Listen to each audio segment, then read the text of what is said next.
A Bíblia diz lá em 1 João que Deus é amor. Então Ele ama a todos da mesma maneira e nós também somos chamados para amar ao nosso próximo. E lembrando que isso não é uma opção, isso é um mandamento que Jesus nos deixou. Porque se Ele nos amou de tal forma que Ele entregou a vida por nós, será que nós não conseguiríamos amar também ao nosso semelhante? Então, se nós não demonstrarmos amor, nós estamos desobedecendo ao Senhor.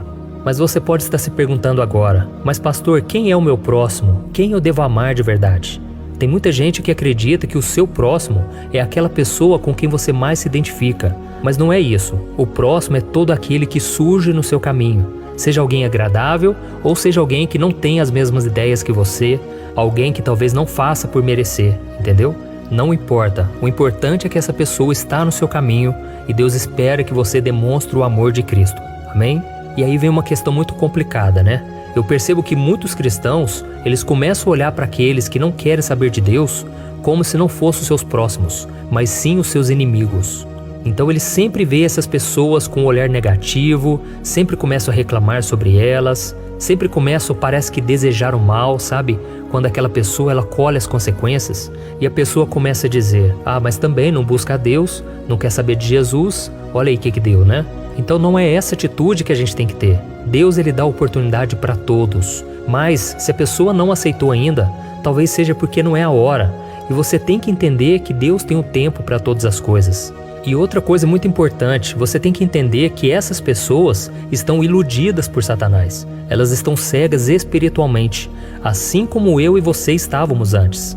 Na verdade, nós estávamos presos ao pecado, nós estávamos iludidos com as coisas deste mundo, e até que um dia Deus teve misericórdia de nós, Deus abriu os nossos olhos, e a Bíblia diz que quando alguém aceita Jesus, o véu que estava sobre os seus olhos é retirado. E então ela começa a enxergar a vida de uma maneira totalmente diferente. Ela começa a perceber que ela perdeu muito tempo da sua vida. E muitos que já têm uma idade avançada, eles começam a dizer, nossa, como é que eu pude ser tão cego assim? Como é que eu desperdicei tantos anos da minha vida? Essa conclusão que a pessoa chega só é possível porque o Espírito Santo abriu os seus olhos. Então nós precisamos pedir a Deus que nos dê paciência, que nos dê amor e principalmente compaixão. Compaixão não é você ter dó da pessoa, não, é você se colocar no lugar da pessoa e você querer ajudar aquela pessoa. E para isso eu quero ler uma passagem que está lá em 2 Timóteo, capítulo 2, o versículo 24 ao 26. Olha o que diz. Ao servo do Senhor não convém brigar, mas sim ser amável para com todos, apto para ensinar, paciente, deve corrigir com mansidão os que se lhe opõem, na esperança de que Deus lhe conceda o arrependimento, levando-os ao conhecimento da verdade, para que assim voltem à sobriedade e escapem da armadilha do diabo, que os aprisionou para fazerem a sua vontade.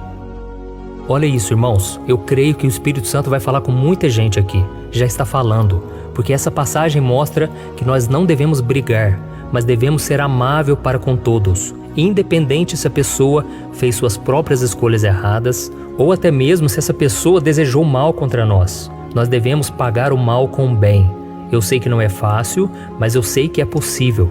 Quando nós caminhamos com Jesus, o Espírito Santo nos ajuda, Ele coloca amor no nosso coração, compreensão, e assim a gente começa a enxergar aquela pessoa não como uma pessoa perdida, mas como uma pessoa que pode ser transformada pelo Senhor. Amém? A Bíblia diz que quando Jesus ele se encontrou com Zaqueu, Zaqueu era um cobrador de impostos, um homem mau, um homem que era egoísta, avarento, e Jesus convidou aquele homem para ir até a casa dele. E naquele momento, a Bíblia diz que a multidão toda começou a comentar, nossa, mas Jesus vai na casa daquele homem mau? Então as pessoas tiveram um olhar preconceituoso.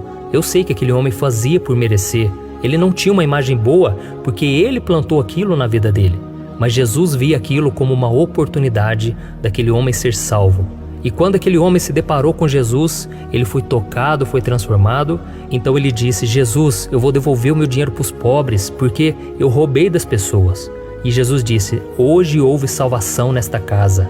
Então a mensagem do Evangelho, irmãos, não é para pessoas perfeitas, não é para pessoas ideais, mas é para pessoas erradas, pessoas doentes. É para isso que Jesus veio a este mundo.